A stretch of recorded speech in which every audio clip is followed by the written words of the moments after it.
માનતા જ નતા. રામ ઈ ભગવાન વિષ્ણુ એને કોઈ માનતું જ નતું. સર્વસ્વ હું જ ભગવાન, હું કહું એ જ થાય, મારી જ સત્તા હાલે, મારો જ હુકમ હાલે, આવું હતું. એમાં એક વખત એમ કહેવાય પ્રહલાદની નાની ઉંમર અને એને એમ થયું કે મારા બાપનું નામ આવડું બધું કોણ લેતું હોય છે, ને એને ચોકી કરવા માટે પૂછ્યો, જા આપ મારા સિવાય કોઈ બીજું નામ લેતું નથી ને? અને તેથી ઈ પ્રહલાદ છે એમ કહેવાય નીકળ્યો છે નગર ચર્ચા કરવા માટે. બંધ ઓરડો છે, રામદેવ પીર બાપાના પાઠનું એમ કહેવાય પૂજન થઈ રહ્યું છે. તેથી આજ જે આ ખુલ્લું થાય છે ને આ પાઠ પૂજન, તેથી નતું થાતું.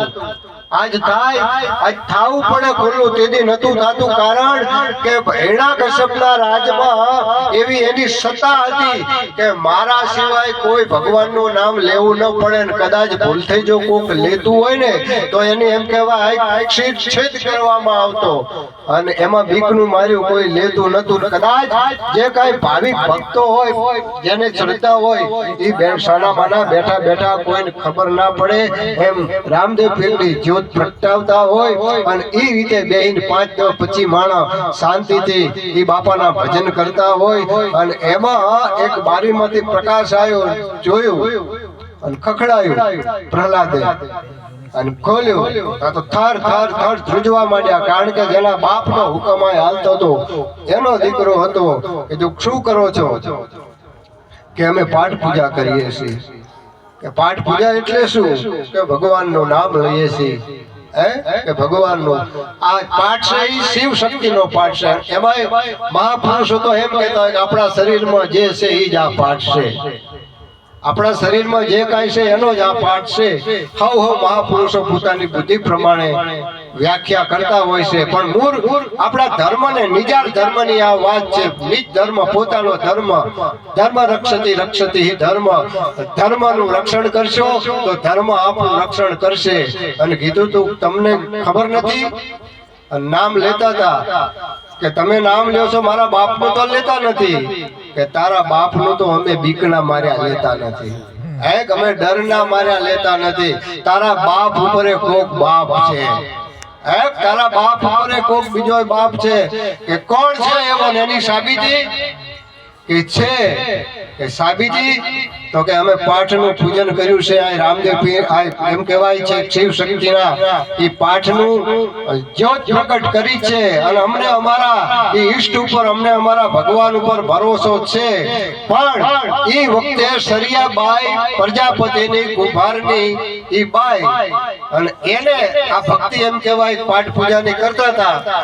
અને એમાં એવું થયું તારે પ્રમાણ જોતું હોય ને તો આ નિભાડો અમે ગોઠવ્યો હશે, એની અંદર મેદાડીના બચ્ચા એમ કહેવાય રહી ગયા છે. અને એ નિભાડો છે એ પ્રજ્વલિત કરવામાં આવ્યો છે, માટલા પકવવા માટે આવ્યા છે. અમારા જે ભૂલ થઈ જાય છે નિભાડાને એમ કહેવાય પ્રજ્વલિત કર્યો છે. પણ જો અમારા ભગવાનની તાકાત જોઈ હોય, તારા બાપજીને કોક ઉપર છે, તો આમાંથી મીનાડીના બચ્ચા સજીવન નીકળે, તું માનીશ ને? હા, એ બરોબર એમ કહેવાય કઈ. અને અહીંયાથી નીકળી ગયો, હું વહેલો આવું છું. આ 4 વાગે શું કામ? 4 વાગે શું કામ જ્યોતને વડાવવા આવે છે? એ પ્રહલાદ છે એ વહેલો 4 વાગે એમ કહેવાય ખખડાઈ હાકરને કીધું તું કે હવે તો નિભાડો ઠરી ગયો છે અને ખોલો, મારે જોવું છે તમને આમાંથી મિલાડીના બચ્ચા જીવતા નીકળે છે કે નહીં. ભગવાનનું સ્મરણ કરી સરિયાબાઈ અને ઈ એમ કહેવાય એક પછી એક જ્યાં માટલું લીધું ને, અને ભગવાન ઉપર તોહી ઠાકર, તોહી ઠાકર, તોહી ઠાકર. અહીંયાની માયલેકોર થોડીક બીક સાથે એક ભાવ અને કરુણા કરશે. મારો બાપો નાધારાનો આધાર છે, ગરીબનો બેલી અસરનો શરણ, એ જરૂર વારે આવવાનો છે. એમ કરી એક પછી એક જ્યાં માટલું લીધું ને, અને છેલ્લે આજુબાજુના 2 માટલા છે ને એ હાવ કાચા હતા. અને એમાં આખું કર્યું ને મીનાડીના બચ્ચા એક પછી એક ઠેકી અને બાપુ મયુરસિંહ બાપુ આ વિચાર તો કરો કેટલી એની ભક્તિની તાકાત હશે. એ નીકળી ગયા અને તેથી પછી પ્રહલાદને ગાંઠ મારી દો મારા બાપો તો હાવ ખોટો છે.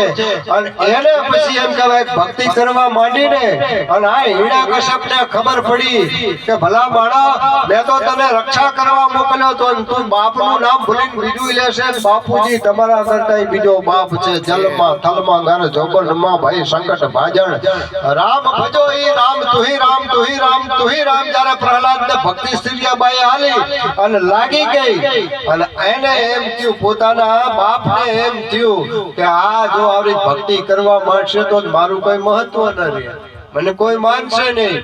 અને તેથી પ્રહલાદને એમ કહેવાય જે કઈ રીતે મારવો પડે એ બધી યુક્તિ કરી પણ એની ઉપર કૃપાળુ પરમાત્માનો હાથ હતો. સ્ત્રીયાબાઈને જેને ગુરુ કરી અને પછી જે કાંઈ ભક્તિ જે કાંઈ મંત્ર આલ્યો તો એનું જાપ કરવા માંડ્યો. અને એમાં એક એમ કહેવાય પ્રહલાદને પૂછ્યું તું એના બાપે કે હે પ્રહલાદ તું નિશાળમાં જાસ કે હા?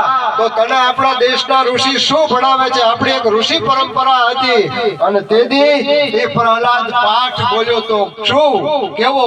એના બાપનો નહીં પણ ભગવાનનો કક્કો બોલ્યો તો આજ જે ભણાવવામાં આવે છે ને એ શું કઈ રીતે હતું? પ્રહલાદ કહેતો તો કે મારે ગયતી કમલાનો નાથ એ મારે